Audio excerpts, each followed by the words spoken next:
रावण ने औरतों के बारे में 4 बातें बताई, गंदी है पर सच है। दोस्तों, क्या आप जानते हैं जब रावण अपनी अंतिम सांसें गिन रहा था तब उसने औरतों के बारे में ऐसी 4 चीजों के बारे में बताया था जो सुनने में गंदी लगती हैं पर बिल्कुल सच है। जी हाँ, जिनमें से स्त्री के जिस पहले तथ्य को उसने बताया है वो है स्त्री का लालच। रावण ने बताया कि स्त्री से ज्यादा मतलबी इस दुनिया में कोई नहीं। वे अपना मतलब निकालने के लिए किसी भी हद तक जा सकती हैं, फिर चाहे उन्हें किसी को धोखा ही क्यों न देना पड़े या फिर किसी की हत्या क्यों न करनी पड़े। ऐसे में महिलाएं अपने स्वार्थ व लालच को पूरा करने के लिए कुछ भी कर सकती हैं। आगे ये भी बताया गया है कि वे किसी भी तरह की लालच में बड़ी आसानी से फंस जाती हैं। दोस्तों, अब रावण के इस तथ्य में कितनी सच्चाई है ये तो आप अपने निजी अनुभवों पर समझ ही गए होंगे। दूसरी बात है जल्द ही अपनी बात से पलट जाना। रावण ने बताया था कि स्त्रियां बहुत जल्दी अपनी ही कही हुई बात से पलट जाती हैं। ऐसे में कभी सच भी नहीं बोलती और यही कारण है कि इन पर भरोसा जल्दी नहीं करना चाहिए और अगर करना भी हो तो काफी सोच विचार के ही भरोसा करना उचित है। ऐसी स्त्रियां इधर की बात उधर बहुत करती हैं और लोगों के बीच लड़ाई झगड़ा करवा सकती हैं, जिसके कारण कोर्ट कचहरी के चक्कर भी लगाने पड़ सकते हैं।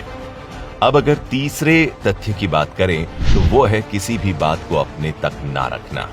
दोस्तों, रावण ने अपने मरने से पहले ये बात भी बताई थी कि महिलाओं के पेट में कोई भी रहस्य नहीं छुप सकता, भले ही आप उनके कितने भी करीबी रिश्तेदार या सगे ही क्यों न हो। ऐसे में महिलाएं गुप्त राज को भी आग की तरह फैला देती है। इसी वजह से कभी भी किसी भी स्त्री को अपनी वो बातें नहीं बतानी चाहिए जिन बातों को सबसे छुपा कर रखना चाहिए, और अगर ऐसा किया जाए तो ये हमारे विनाश का कारण कभी भी बन सकती है। आपको बता दें कि स्त्रियों के संबंध में ये बात लोगों में भी बहुत हद तक सही मानी जाती है। आखिर और चौथी बात है किसी के भी बहकावे में आसानी से आ जाना। स्त्रियों के बारे में लंकापति रावण ने कहा है कि ये बड़ी जल्दी किसी के भी जाल में फंस जाती हैं, फिर चाहे वो एक पुरुष हो या कोई महिला है। ऐसे में महिलाएं किसी दूसरे की बातों में आकर अपने ही घर में कलेश करती है और अपने घर के सभी रिश्तों को बिगाड़ती है, जिसके बाद जाने अनजाने में वो अपने घर का सर्वनाश बड़े आसानी से कर लेती है।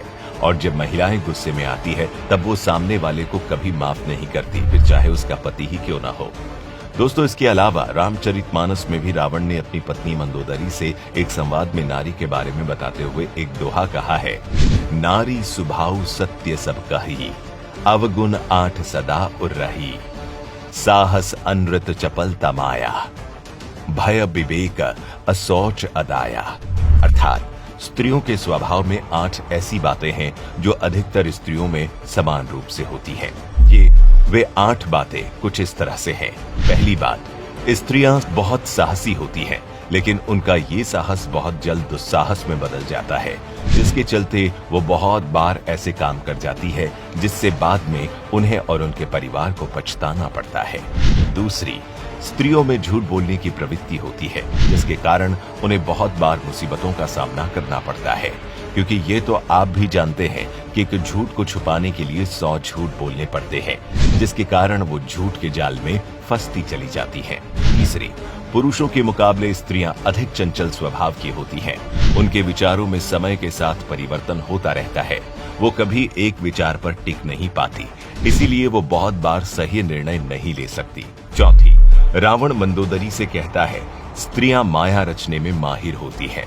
इस कला में पुरुष उन्हें कभी हरा नहीं सकते। वो अपनी मोह माया की दुनिया में पुरुष को बांधकर उनसे मनचाहे काम करवा सकती है। जैसे आज तूने राम की शक्ति से डरने का गुणगान करते हुए मुझे सीता को वापस करने के लिए मजबूर करना चाहा। पांचवी, स्त्रियों का बाहरी आवरण बहुत शक्तिशाली होता है, लेकिन भीतर से वो बहुत डरपोक होती हैं। इसीलिए बहुत बार वो अपने बनते काम भी बिगाड़ देती है। छठी, कुछ परिस्थितियों में स्त्रियां अपने आप को सिद्ध करने के लिए ऐसी मूर्खता वाले काम कर जाती हैं, जिससे भविष्य में उन्हें जीवन भर रोना पड़ता है। सातवीं, यदि स्त्रियां अत्याचारी हो जाए तो वो कभी भी कोमलता नहीं दिखाती। आठवीं, रावण के अनुसार स्त्रियों में 8वीं कमी होती है कि उनमें साफ सफाई का अभाव होता है। भले ही कुछ महिलाएं खुद को कपड़ों और गहनों से सजा लेती है, लेकिन वो दिल की साफ नहीं होती। दोस्तों, आप रावण की कही इन बातों में कितना विश्वास करते हो, हमें नीचे कमेंट करके जरूर बताएं।